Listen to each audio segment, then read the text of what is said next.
Masking out elements inside of your video footage can be really tricky, and oftentimes when you have to sit there and draw little dots and try to mask around something manually, that can often cost you more than just time. It can cost you money, especially if you're working on a project that you're being paid for. So today I want to show you one of the fastest ways to mask out elements in your footage in DaVinci Resolve. Let's jump right in. Let's say you had a piece of footage of a guy who was looking out into the sky and the mountains, and you wanted to replace everything behind him, the entire background. What you'd want to do is select that footage and go over to the color page. Now, just so you know, I am using DaVinci Resolve Studio 19 Beta. It hasn't been fully released yet. The beta version's out. Might have a few glitches every now and then. That's what happens when you use one of the beta versions. But today we're going to be using a feature that's available in the Studio version called Magic Mask. And if you're in the color page, you'll be able to see it right here below your preview window. Now, the reason I'm talking about Magic Mask today is it really does make your workflow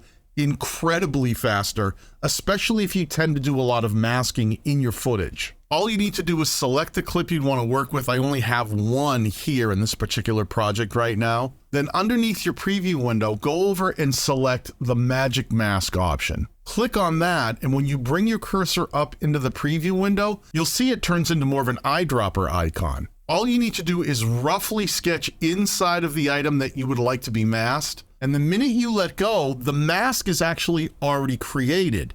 You just can't see it yet. What you need to do is go up into the node area, right-click anywhere in this gray space, and choose Add an Alpha Output. You'll see a little blue dot has been connected over there, and if you notice on your node for that particular footage, there's also an output blue dot. All you need to do is left-click, hold, and connect those two, and now you'll see the entire background has been masked out. You see how quick that was? Now, that's not a perfect mask, but what you can do down in the controls here is to start really dialing in the quality of that mask. First of all, it defaults to faster, but if I want a really good quality mask, I'm going to switch over to better.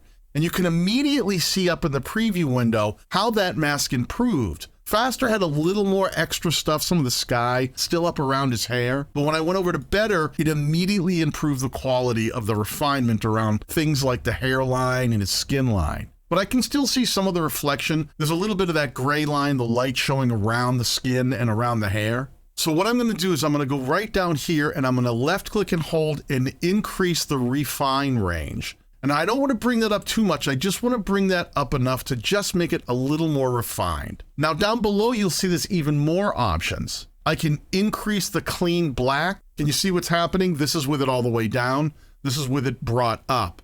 It starts bringing more of that black in tight to places like his hairline and his skin line. I can also do things like change the in and out ratio. If you see, if I pull that back and forth, you'll see that slightly changes how tight that mask is. I'm actually going to pull it back to the left and see if I can close in on him a little bit more. Depending on what your footage is, you're going to get different results. But when you go to make a mask on a piece of footage, the footage that will always give you the best quality masks are the ones that have a lot of contrast and a lot of clean lines to them. If the image is slightly out of focus or it's very bright and there's a lot of things bleeding between the foreground and the background, it's going to make it really hard to get a clean mask. And I think a lot of times creators out there struggle with getting a good mask, not because the mask features aren't working, but because the footage that they're working with really isn't the best footage to try to be doing masks. Now, all the footage I'm using here today, I got from today's sponsor, Storyblocks. Storyblocks is an affordable asset house where you can get things like B-roll, music, sound effects, and images that you can use royalty-free in your next YouTube video. And Storyblocks just added an entire section of templates specifically for DaVinci Resolve that include animated titles, transition, motion graphics, and more. Now, I've been using Storyblocks for years before they ever became a sponsor, because I actually really like the quality of the product they offer.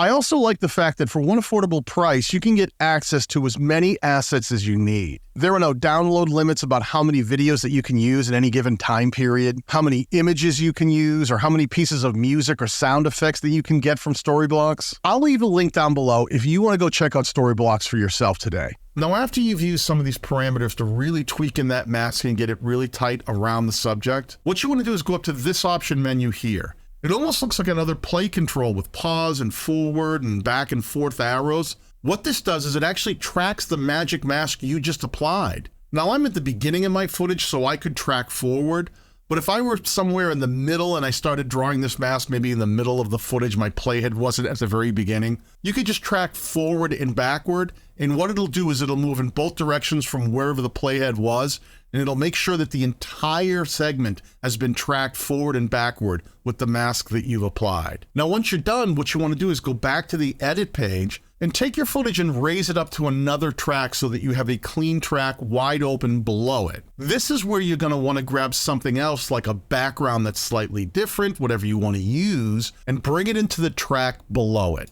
Let me shrink that down so that they're the same length. And if I put my playhead here, what you can see is because that new background is below the track that I have masked, that's going to show through from behind the subject. And as you play through now, you'll see that it looks like the sky has been completely replaced with a reddish, different type of sky. Now remember, the motions of the two pieces of footage you put together really work best when the motions of the camera match. You might have one piece of footage where you're zooming in on the subject, and if you mask the subject out and the background is moving in the opposite direction or left to right, it may not make a lot of sense for your shot. So make sure that the footage that you choose for both the foreground and the background make a lot of sense together. You can always go back to the color page and color correct either the foreground or the background to get them to blend a little bit more and make a little more sense so that the lighting and the feel of both have a little more similarities than they do differences. If you want to learn more about how to edit your videos using DaVinci Resolve,